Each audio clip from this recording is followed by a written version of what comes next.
What is up, YouTube? This is your host, Ranee B, here to spill that homicidal tea. And I'm actually glad to be back telling these stories of these victims that no longer have a physical voice.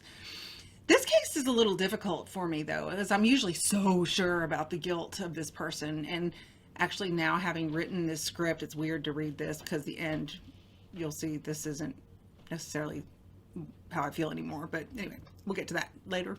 But yes, this is a solved case since there is someone who was convicted and is actually serving a life sentence for it. But let me know if after you hear this, you too have any doubts. Because, I mean, for some reason at this point when I was writing this, I couldn't explain that. I mean, like, the evidence, it's pretty damning. And I usually would be like starting a GoFundMe for you guys to donate to so that I could be like the one to go and actually, do the lethal injection myself. But, I mean, things happen and, you get into the case files and it's just, I don't know. This one just kind of, what it reminds me of is actually Roger Coleman. You remember that case? It was a case that kind of changed me. And there's something in my gut that isn't happy about the outcome of this case. Now, I'm not in denial that enough to think that it may have to do with the fact that I find this very hard to think that anyone could do this to another being, much less a human. So with all that being said, be warned, this case sucks and the elements of it are horrific.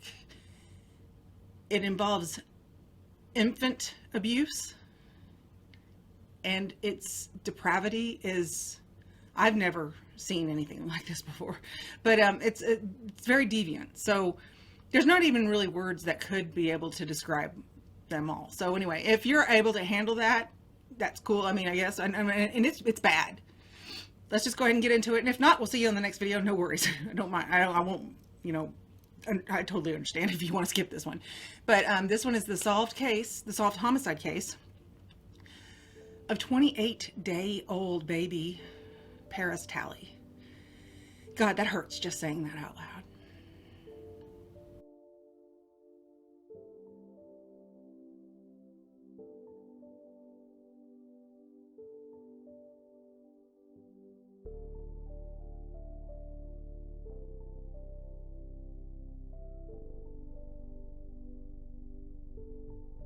It was August 2005, and normally that would be a beautiful time of year for this area of the country. It's in Ohio, and it would also be a very endearing day for a woman named China Arnold. She was living in Dayton, Ohio, and she had just given birth to a young daughter named Paris. Unfortunately, there was anything but happiness on this day because there was a lot of extenuating circumstances that were causing this birth that should have been such a joy to be overshadowed with such torment and drama. I mean, her mother, China Arnold, was unfortunately a woman with a troubled history of crime. She'd been found previously guilty of things like forgery and kidnapping, things like that, just not stable. And, that was in 2000 and 2002, and this was 2005. So, I mean, she still was not on a good path, but she's definitely someone that wasn't on the right path, especially one that wasn't fit to be a mother, in my opinion.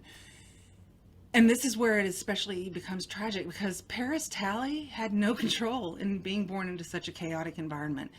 But fortunately or unfortunately for her circumstances, she didn't get to really experience much of that life because she didn't even make it a full month. Part of the main drama that surrounded Paris's birth was the fact that China Arnold and her boyfriend were involved in a dispute over the paternity. Talley was the boyfriend that totally denied that the child was his, and he didn't want anything to do with it. But spoiler alert is that the DNA testing, when it came back, actually revealed that he was the father. So all this drama was for nothing, and again leads this to be even more sad, if that's possible.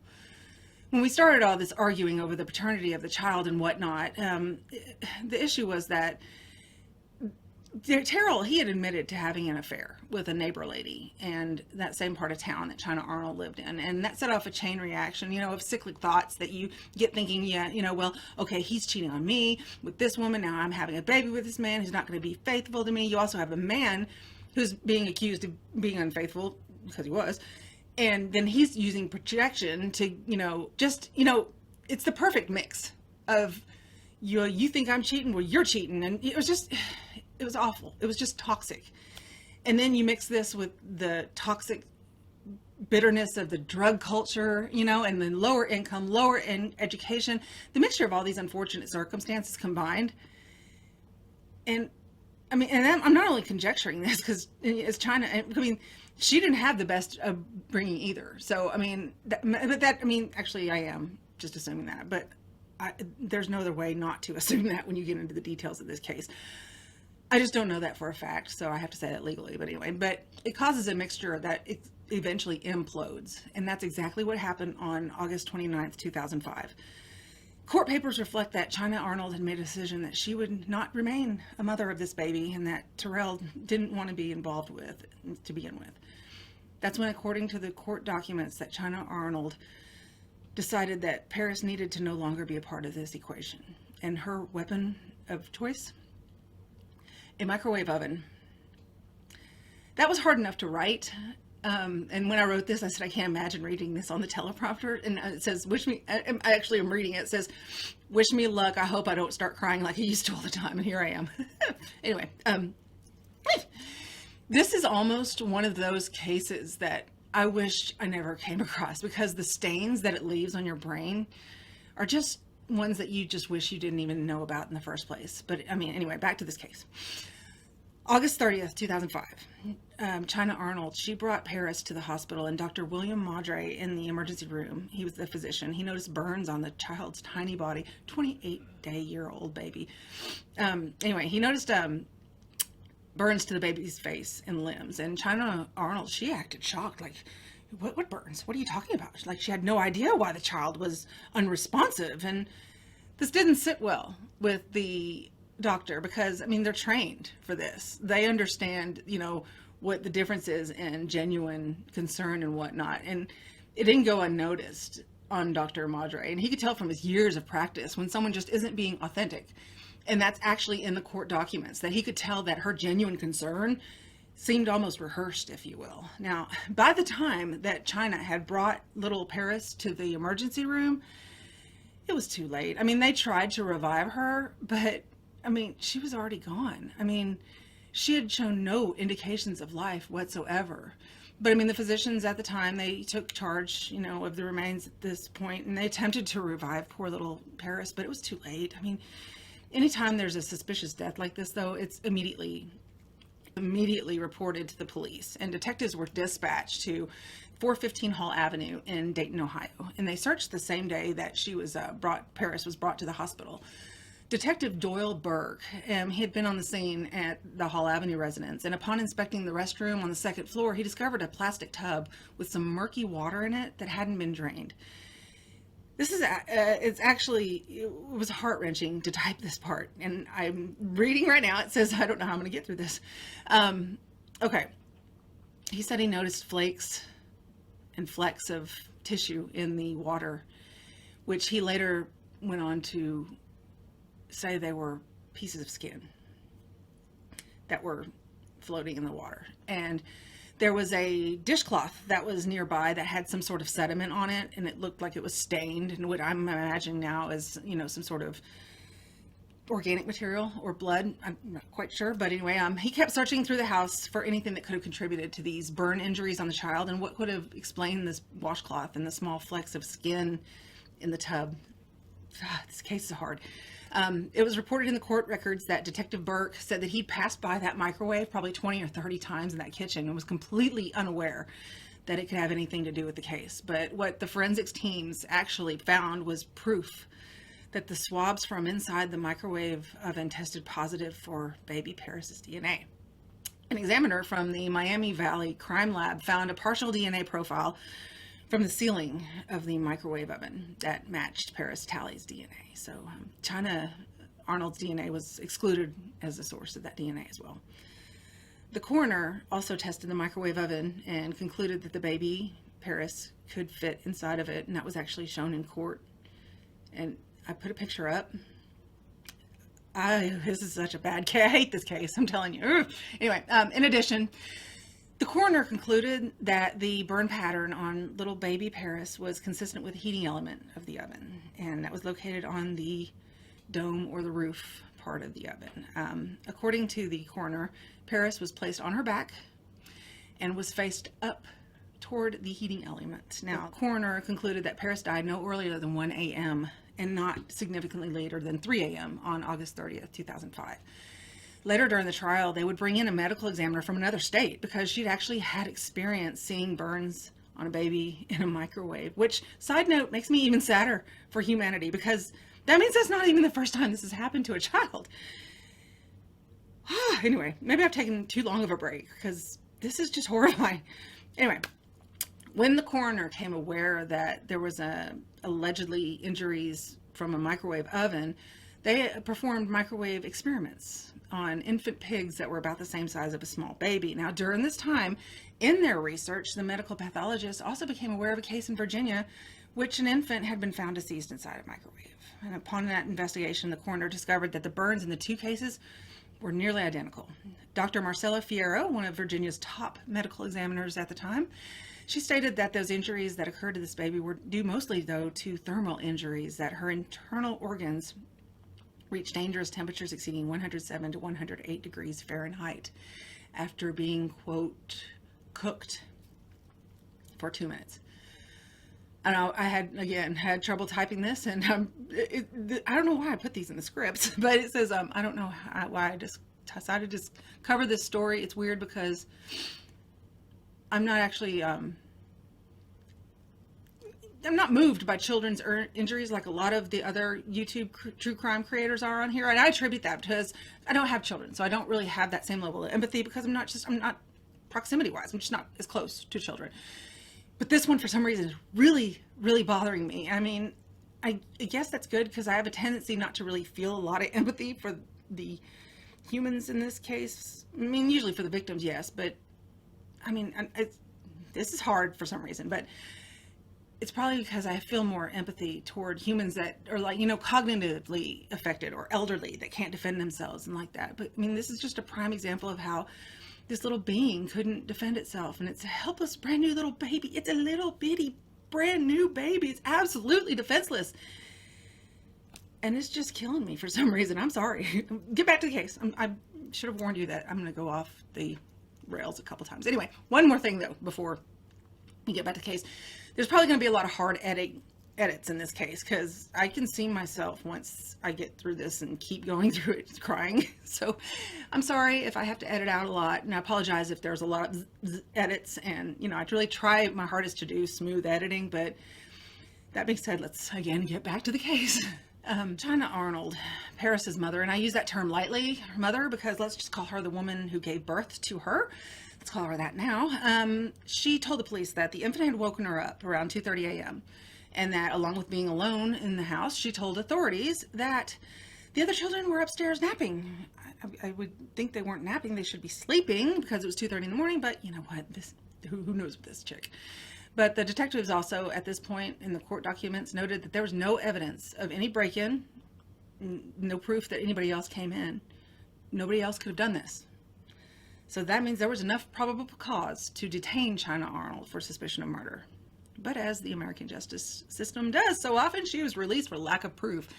So as the investigation went on and the detectives got more and more circumstantial and witness evidence, investigators were actually able to eventually book her on aggravated murder in 2006. But she went on trial. It wouldn't be an open and shut case because it would be one of the most horrifying, agonizing, almost exploitative theatric performances because in actuality, it wasn't just one trial. It was 3. She went to trial 3 separate times to finally get some sort of resolution. China Arnold's former partner, Talley, he actually became part of the first case because it was his child that was called as a surprise witness right at the close of the first trial. This young child, probably around 5 years old, had actually testified that he had personally removed baby Paris from the microwave after witnessing a neighbor boy place the infant in the oven. Now, this child was 5 years old at the time. And because of this and his incredibly young age, it had a huge impact on the jury. I mean, and they declared it a mistrial. So, what now? Well, a second trial. It wasn't much better than the first one. Terrell Talley's child wasn't even present, they later found on August 29th, 2005. So now that testimony was thrown out from the case, it made that story completely impossible to have happened for him to witness anybody remove anything from any appliance. And I mean, in other words, the entire testimony from the first trial was a complete fabrication. So as attorneys being what they are, they're going to strike tons of things from that first trial from being able to be repeated in the second trial, including evidence that was needed to prove guilt or innocence. You can't help thinking, though, about that 5-year-old child. Did he receive coaching? I mean, if so, from whom? Who would want to poison a 5-year-old in that manner just to... it's just another one of the aspects of this case that just makes me ill. But it's interestingly, though, at the second trial, Linda Williams, she was a cellmate of Arnold's. She had testified and claimed that Arnold had actually acknowledged microwaving the baby out of fear that the boyfriend, Terrell, would break up with her if he discovered that he wasn't the father. Now, if she's telling the truth, let's look at that statement. That means that, like, China was okay and had believed that Terrell would overlook the fact that she killed her baby, but would have more of a problem with her being unfaithful. Does that... okay, anyway, I don't know. There's so many aspects of this case that just make me think, what is this even real? But anyway, okay. It doesn't seem to make much sense, but okay, whatever. Well, Terrell got gave a recorded deposition in which he said that China said that she had put the baby in the microwave, started it, and left the house. And that's when she had been questioned about how the child had entered the oven and remarked that she stated the baby had fit in the microwave perfectly. God, I hope that's not true. I mean, I wish none of this case was true. Okay, let's keep going. At this point in the second trial, she was convicted and found guilty of aggravated murder. When you'd think that this would just be over and that she'd be given a life sentence because the jury was unable to actually decide between the death penalty and life in prison. And we all know if I'd been on that jury, I would have probably threatened the rest of the jury until they agreed to give her the death penalty. Anyway, but that wouldn't have mattered because the conviction didn't stick in September of 2010. Now remember, this all was 2005. We're now 5 years later. In September 2010, the Second District Court of Appeals overturned the conviction after the defendant's defense team objected that they were not permitted to call crucial witnesses. What, another 5-year-old had been coached? Prosecutors were also accused of acting improperly, according to allegations. And get this. Guess who decided to retract their testimony? Linda Williams, the cellmate. In light of all this, her guilty conviction was overturned, and it was time to go to trial once again. It was 2011 now, 6 years later. We're still trying to figure out who is guilty, what happened, and get justice for this sweet, innocent life that didn't do anything to deserve what she got. In May of 2011, Montgomery County Common Pleas Judge Mary Wiseman presided over China Arnold's third and presumably final trial. Defense counsel John Paul Rion contended that Terrell Talley was just as much of a target of the evidence as the child's mother, who, according to court documents, now stated that she was allegedly intoxicated at the time. How many times is this story going to change? I mean, my God. But anyway, the defense stated that, again, China had woken up at 2:30 when she was alone upstairs and the rest of the kids were, sleeping. There was no indications of a break-in, la-da-da. She just found the baby unresponsive. Now, at this point, the jury had enough of everything. They found her guilty. They were sick of it. Everybody was sick of it. They found her guilty of aggravated murder. Now, the sentencing phase was postponed so that China could undergo some psychiatric examinations. Let's hope she's crazy. No, they found she had an average IQ and no severe mental illnesses, which is even sadder because at least if she were crazy, this would make some sense. But two separate experts decided that she was perfectly fine, and she was described by Jeffrey Smalden as having a low-grade chronic depressive condition, and she was an alcoholic and a drug user. I mean, dude, that just basically describes most of America. So yeah, next. Anyway, it was, they found nothing that would have justified the death of this child. So basically, if all these facts did point to being true, then it was just because she was a horrible person. Like, not even drugs or mental illness had affected this. According to the defense counsel, Kevin Lennon, only the greatest offenders should receive the death penalty. And in this case, if the jury found that she was guilty of killing an infant, And how is she not one of the greatest offenders? But I digress. Anyway, they decided that they needed proof that the client was inebriated at the time of that the infant died and all whatnot. So again, this is a common theme in my videos. Just because you're shit-faced or fucked up on drugs, how are you able to use that as an excuse for murder? I mean, I don't understand it. It makes absolutely no sense. But anyway. But I mean, I guess we should just let her go on probation, right? Anyway, luckily, the assistant prosecutor, Dan Brandt, had the foresight to explain in detail what had to happen in order for these events to transpire, the deliberate nature of the actions that had to happen. He told the jury that since she had to place the infant inside the microwave, close the door, make all these separate decisions to press the buttons, and wait for Paris to perish inside of this microwave for 2 minutes. Like, if you sit and close your eyes and just wait until you think 2 minutes is up and open them, this is actually an exercise that I've done before. You'll realize that when you think it's 2 minutes, it's only been like 45 seconds. It's amazing how slowly that time moves whenever you are just experiencing nothing but time.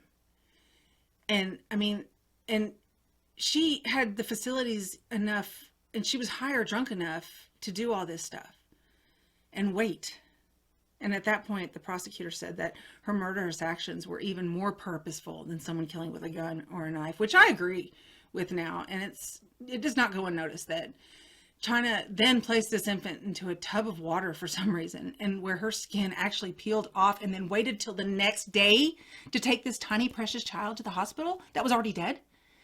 Now, in my belief system, I believe that God takes all creatures, before they feel too much pain. And the pain that we witness is the living being from these nerves and stuff like that. That stuff that we need as the people that are still here to see, to understand how precious life is. And I don't believe that God, would let something like as precious as this little baby suffer. I mean, that's personally me. And if you believe differently, I completely respect that and what you believe. And if you believe I'm wrong, I respect that as well. I'm not trying to start a religious argument or even conversation or anything, but it's just my opinion that I believe that God doesn't let creatures suffer like that. So that gives me some sort of comfort. And I think knowing that baby didn't feel anything, you just always have that doubt, because what if that's not true? And we don't know for a fact. So I sure hope that's true, because I hate thinking that this little baby went through anything, and I can't continue thinking about that. So that's why we'll just continue to move on. We're not going to marinate on this part of the story anymore. Anyway, long story longer. China was, thank God, given a life sentence without the possibility of parole or anything. Life, period. Ain't getting out. Now, of course, she appealed, and even as recently as 2013 and 2014, she appealed.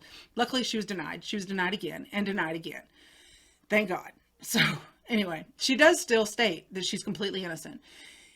And that's the only thing that gave me pause, is that, after so many years in prison, you'd think that I would have learned my lesson with Roger Coleman, because he was the one that really screwed with me, because he's the one that fooled me. I can't believe that he fooled me like he did, because back then I used to argue with people in his case and be like, he got executed, and it was just, you read through these court transcripts and the articles that are written about these people, and you feel like you get to know these cases. But Roger Coleman, he fooled me, and he got me good. And I remember, like I said, I was advocating in conversations for him and being so upset that he got executed. And then, I won't go into it if you haven't seen that one, and I'll link to it right here. And after we're done with this one, you can click there and watch it. I'm just a little jaded because of him, it's something in my spirit. And maybe it's the fact I can't wrap my head around the fact that someone could do this to a precious little baby. And your own baby, my God. Maybe that's a disconnect. I don't know. It makes me just not want to believe that she couldn't do this. And that's possibly why I, in the beginning, believed that she couldn't have been guilty. But yeah. Now that we're in the end of this case and revisited a lot of this court documents and the testimonies and the actual facts in the case, I think that Roger Coleman did actually teach me a valuable lesson, and my opinion has changed since I started writing this script. I do not believe this woman is innocent whatsoever. I believe that it's possible that she blacked out. Yeah, I do believe that's possible, because it is such a horrific and traumatic act and that her consciousness is the tiny bit of goodness that she had in her possibly wouldn't let her remember the fact of what she did. I believe that's possible, but I don't deny the fact that she did this. So she's where she needs to be. Well, no, we all know how I feel. And I mean, come on. 24 jurors found that she was guilty in the same, 2 separate court cases. So, I mean, and the one was only dismissed because the defense team using legal tactics to delay justice. So I agree with the jury. So in that case, we'll just stop it there because there's no fanfare. There's no funny inserts I'm going to do on this video. There's no memes I'm going to put in. There's just nothing good that came out of this case whatsoever. No lessons to learn, nothing to learn to watch out for. No, cautionary tales. I just feel like that I've lost a piece of my soul reporting this case, actually. It's just a horrible representation of what some of us can become. And hopefully this case, and by hearing its facts, will somehow have a butterfly effect where someone will just be kinder to their child or their dog or cat or whatever because of it. Or something. I don't know. So until next time, I'm going to try to find something where like the victim lives or something, because these cases are already getting really dark and it's just hard to report on these things. So until the next time, hopefully I can dig up something strange case with a happy ending. The original name for this channel was Solved True Crime and OWAS, which stood for other weird ass shit. So I'm going to find some of that weird ass paranormal shit or a case where someone outsmarts their killer and somehow to wash out this energy. Man, I hate how much these affect me. I guess that's a good thing though. At least we can, it shows that we care about Paris. And somewhere, she knows that there's people that remember her with love and compassion. And that actually does make me feel a little bit better, knowing that our energies watching this and talking about this could possibly transcend into her realm and letting her feel the love that she deserved from day one and should have received from her mother. So until next time, we'll see you. And it's, regardless, it's always good to be back. And it's always good to talk to you guys. And we're going to find a better subject matter. All right. Take care. Bye, y'all.